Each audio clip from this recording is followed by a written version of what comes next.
बोलो भागवत भगवान की जय। तृतीय स्कंद चौथा अध्याय। उद्धव जी से विदा होकर विदुर जी का मैत्र ऋषि के पास जाना। उद्धव जी ने कहा, फिर ब्राह्मणों की आज्ञा पाकर यादवों ने भोजन किया और वारुणी मदिरा पी। उससे उनका ज्ञान नष्ट हो गया और वे दुर्वचनों से एक दूसरे के हृदय को चोट पहुंचाने लगे। मदिरा के नशे से उनकी बुद्धि बिगड़ गई और जैसे आपस की रगड़ से बांसों में आग लग जाती है, उसी प्रकार सूर्यास्त होते होते उनमें मारकाट होने लगी। भगवान अपनी माया को उस विचित्र गति को देखकर सरस्वती के जल से आचमन करके एक वृक्ष के नीचे बैठ गए। इससे पहले ही शरणार्थ का दुख दूर करने वाले श्री कृष्ण ने उनका कुल का संहार किया। इच्छा होने पर मुझसे कह दिया था कि तुम बद्र का आश्रम चले जाइए। विदुर जी से यद्यपि मैं उनका आशय समझ गया था, तो भी स्वामी के चरणों का वियोग न सह सकने के कारण मैं उनके पीछे पीछे प्रवास क्षेत्र में पहुंच गया। वहाँ मैंने देखा कि जो सबके आशय किंतु जिनका कोई और आशय नहीं है, वे प्रियतम प्रभु शोभामान श्याम सुंदर सरस्वती के तट पर अकेले ही बैठे हैं। दिव्य विशुद्ध सत्वमय अत्यंत सुंदर श्याम शरीर और शांति से भरा हुआ रत्नारी आंखें, उनकी चार भुजाएं और रेशमी पीताम्बर देखकर मैंने उनको दूर से ही पहचान लिया। वे एक पीपल के छोटे से वृक्ष का सहारा लिए बाईं जांघ पर दाया चरण कमल रखे बैठे थे। भोजन पान का त्याग कर देने पर भी वे आनंद से प्रफुल्लित हो रहे थे।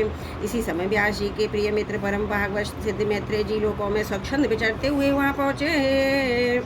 मैत्रेय मुनि भगवान के अनुरागी भक्त हैं। आनंद और भक्तिभाव से उनकी गर्दन झुक रही थी। उनके सामने ही श्री हरि ने प्रेम और मुस्कान युक्त चितवन से मुझे आनंदित करते हुए कहा। श्री भगवान कहने लगे, मैं तुम्हारी आंतरिक अभिलाषा जानता हूँ, इसलिए मैं तुम्हें साधन देता हूँ जो दूसरों के लिए अत्यंत दुर्लभ है।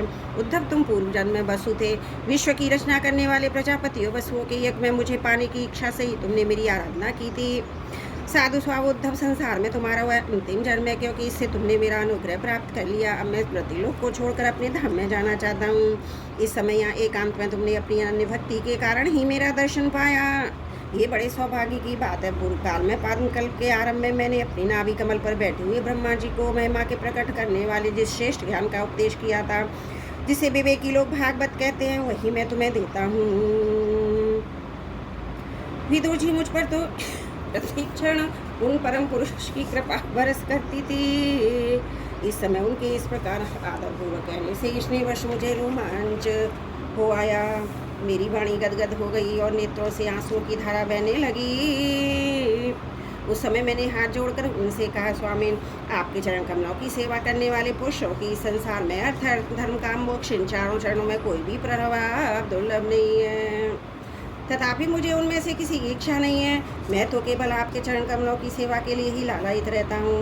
प्रभु, आप निष्प्रय होकर भी कर्म करते हैं, अजन्मा होकर भी जन्म लेते हैं, काल रूप होकर भी शत्रु के डर से भागते हैं, द्वारका के किले में जाकर छिप जाते हैं तथा स्वतः राम होकर भी 16,000 स्त्रियों के साथ रमण करते हैं। इन विचित्र चरित्रों को देखकर विद्वानों की बुद्धि में चक्कर में पड़ जाती है। देव, आपका स्वरूप ज्ञान सर्वदा अबाध और अखंड है, फिर भी आप 16,000 के लिए अपनी सलाह लेने के लिए बुलाकर जो भोले मनुष्यों की तरह सावधानी से मेरी संपत्ति पूछा करते हैं, प्रभु, आपकी वह मेरे मन को मोहित सा कर देती है। स्वामी ने अपने स्वर का गुण रहस्य प्रकट करने वाला जो श्रेष्ठ एवं समग्र ज्ञान अपने ब्रह्मा जी को बतलाया था, वह यदि मेरे समझने योग्य हो तो मुझे भी सुनाइए, जिससे मैं भी संसार दुख को सुगमता से पार कर जाऊं।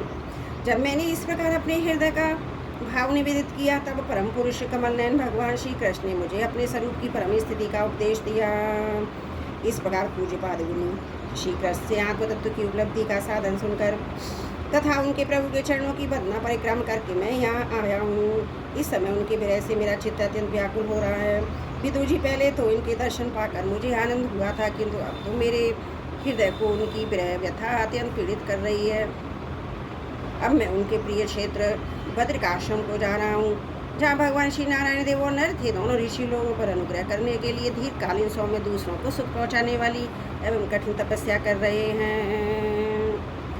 श्री सुखदेव जी कहते हैं, इस प्रकार उद्धव जी के मुख से अपने प्रिय बंधनों के और बांधवों के विनाश का से समाचार सुनकर परम ज्ञानी विदुर जी को तो शोक उत्पन्न हुआ। उसे मैं ज्ञान द्वारा शांत कर दिया।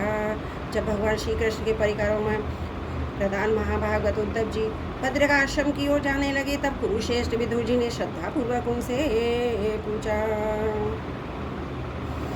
विदुर जी ने कहा, उद्धव जी, योगेश्वर भगवान श्री कृष्ण ने अपने स्वरूप के गुण रहस्य को प्रकट करने वाला जो परम ज्ञान आपसे कहा था वह आप हमें भी सुनाइए, क्योंकि भगवान के सेवक तो अपने सेवकों का कार्य सिद्ध करने के लिए विचरा करते हैं।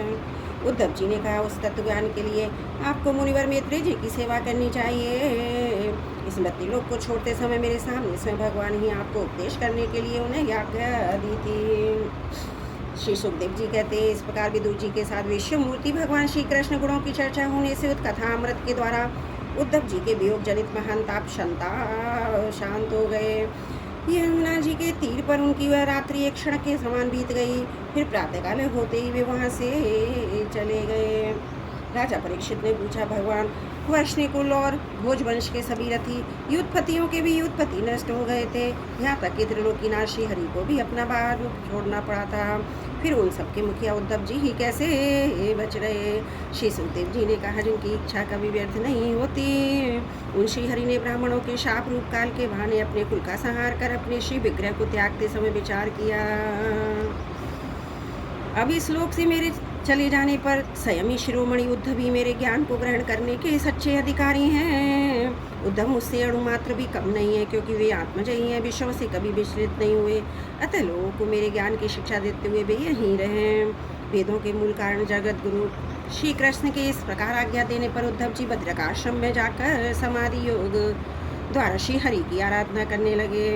कुरुश्रेष्ठ परीक्षित परमात्मा श्री कृष्ण ने लीला से ही अपना श्री विग्रह प्रकट किया था। लीला ही उसे अंतर ध्यान भी कर दिया। उनका यह अंतर ध्यान होना भी धीर पुरुषों का उत्साह बढ़ने वाला तथा दूसरे पशु तुल्य धीर पुरुषों के लिए अत्यंत दुष्कर था।